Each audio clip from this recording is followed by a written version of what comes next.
We nearly got our neck snap, bro.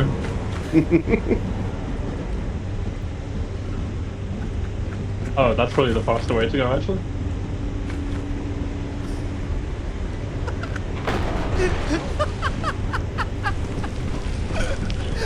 Stuart? Jumps on the bridge. Stuart. Okay. Oh, hi, Stuart. If you've made it this far into 2024 and you're yet to try Lethal Company, drop what you're currently playing, grab a friend, and remedy that. Whether you're used to playing co-op extraction games or you're just a fan of indie horror, Lethal Company is a uniquely scary game. For something that's designed for you to play with your friends, it has ways of making you feel completely isolated and powerless. There are plenty of design elements that make Lethal Company stand out, from its proximity voice chat to its impending deadlines, but beyond creative quirks, Lethal Company doesn't mind scaring you with more traditional means either. There are monsters in this game that stalk you, then emerge out of the darkness they're shrouded in, and kill you and your friends without warning, leaving nothing but silence in their wake. Its levels are these intimidating, haunted labyrinths that always keep you on your toes. I'm not usually a big fan of procedural generation, but in this game, it helps each expedition feel just as unsettling as the first one you went on, because you're never confidently familiar with where you are. Playing Lethal Company is uniquely scary, and yet, even that game failed to make me feel as uncomfortable, as lost, as completely and utterly helpless as I did when exploring the cavernous, empty hallways of pools.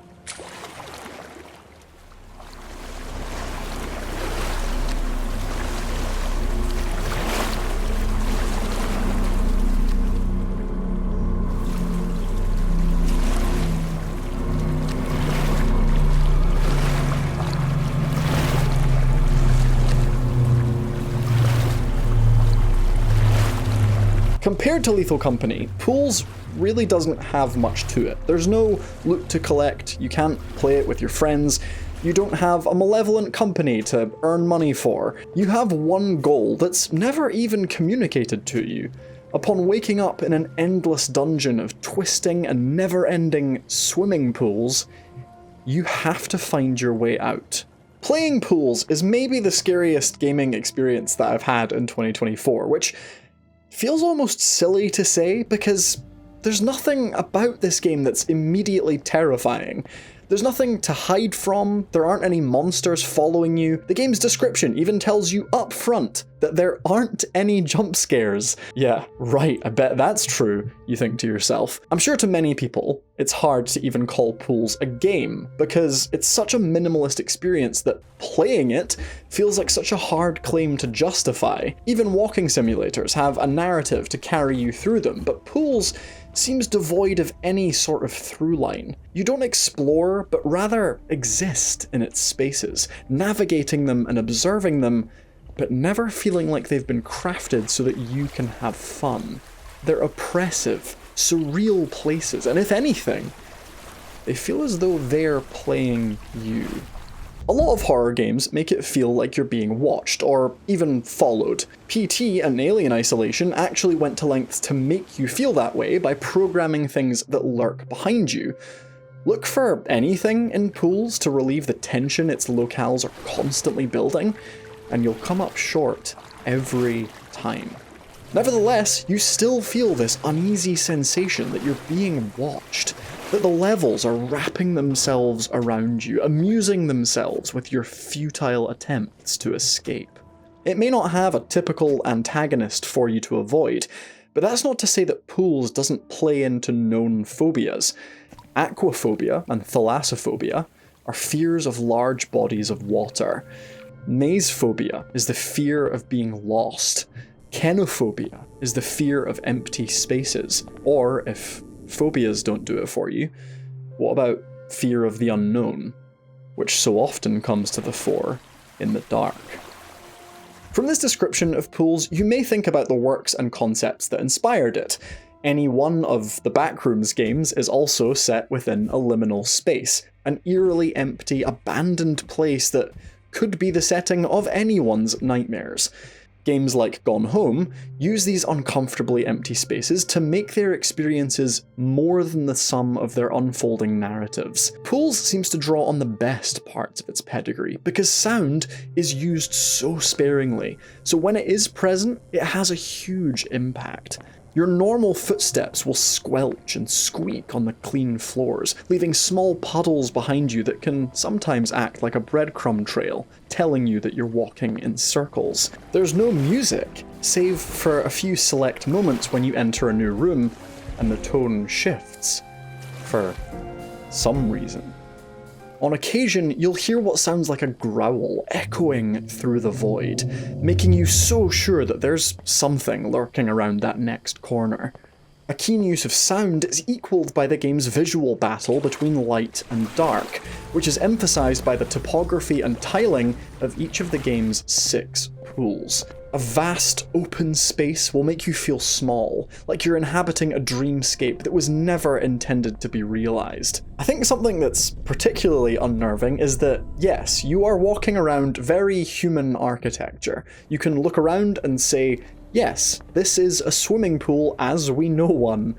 But the way all of the typical elements of a swimming pool are arranged is totally alien. This is a technique known as defamiliarization, and it's used to great effect here to make a familiar setting completely foreboding. Even windows, which are usually places to peer out from, are actually light sources that draw your focus back inward to the prison you're in. Often, the path in front of you will split into a fork, making you choose between an endlessly long but well-lit hallway or a tight, claustrophobic passageway into the dark. Naturally, you choose the lesser of two evils and head down the lighter path, and so many times, you will end up back at the same fork, knowing that you'll now need to face the path you've admitted to yourself you don't want to walk down.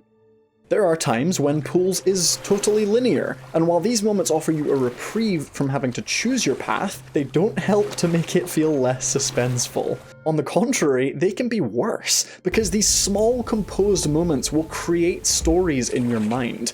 Sure, there was nothing in that first steam room, but what about the second, or the third? That statue up there is sitting perfectly still, but didn't you just catch it move out of the corner of your eye? The creators of pools understand that what's in our imagination and what fuels our anxieties is always going to be more terrifying than the monster that will scare you once and then become a point of frustration. You might try to find comfort in the recurring elements you'll see on your journey, but they can be unsettling too. Some flumes, inflatable rings, or rubber ducks aren't scary and can, at times, help you to recognize where you are. But pool after pool, these things keep haunting your path. Especially the damn ducks, which I think do qualify as jump scares, actually. The question starts to build in your mind. Why?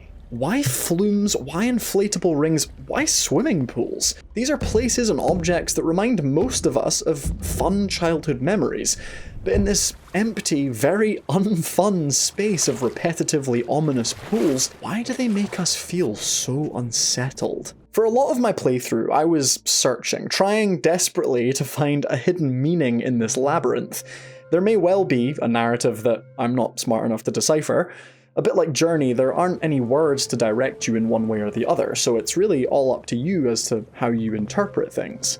Nevertheless, there was one moment towards the end of pools that stood out to me. A few areas you'll find might remind you of a modern art gallery. Despite the eerie silence and the unease building in the pit of your stomach, these spaces hold enough set dressing that you'll have an urge to stop and drink it all in. Who arranged these statues to resemble a Berkoffian piece of theatre? Why is this out-of-place window letting me peer into nothing? Towards the end of the game, it feels like a fourth wall is finally being broken down because you enter an actual art gallery. On the walls, you'll see some classical paintings, what we could assume are children's drawings, a frame with a blank canvas in which someone has written a potentially triggering nothing. Amongst the varying forms of art, you'll find some stills of a rubber duck, floating in an empty swimming pool. We often question modern art's value, especially minimalistic pieces that seemingly don't take much effort to create. We've all had that thought of, well, I could make that, so is it really art? That annoys some people more than it does others, but I suppose there are similarities to be drawn to pools here. It's a minimalistic take on a video game that doesn't have much to it, and yet it's an interactive experience. Is pools a piece of modern art that gamers aren't ready to accept? On your way out of the gallery, you'll find a much more ominous painting than what's already been on display. Where the other frames have been welcoming, this one seems to have a malevolent aura. Like it hates the fact that you're looking upon it. It's hard to even distinguish what it is because it resembles an ink blot test. Its textures leak into one another as though the paint didn't want to settle on a final form. The designers then play one of their cruelest tricks of the entire experience by making you walk down a narrow corridor towards it, while duplicates hang on the walls, funneling you into its gaze. Maybe this was just me. Maybe after my entire walk through these haunting pools, I discovered a new phobia, but it made me feel sick to my stomach. It made me feel something. It was then that any desire for a deeper meaning or plot in pools washed away. Art isn't bound by templates and formats. It doesn't have to fit into a predetermined box in order to be valid, and it doesn't have to have a deeper meaning to be worthy of your time. All that's important is that it makes you feel something. If you've watched up until this point, I'd like to say a huge thank you. It's been an amazing couple of months for this channel, and I'm so grateful to everyone who has hit the subscribe button already.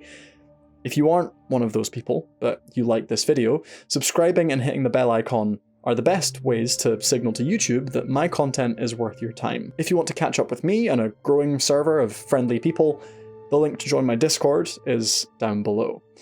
Thanks again so much for watching.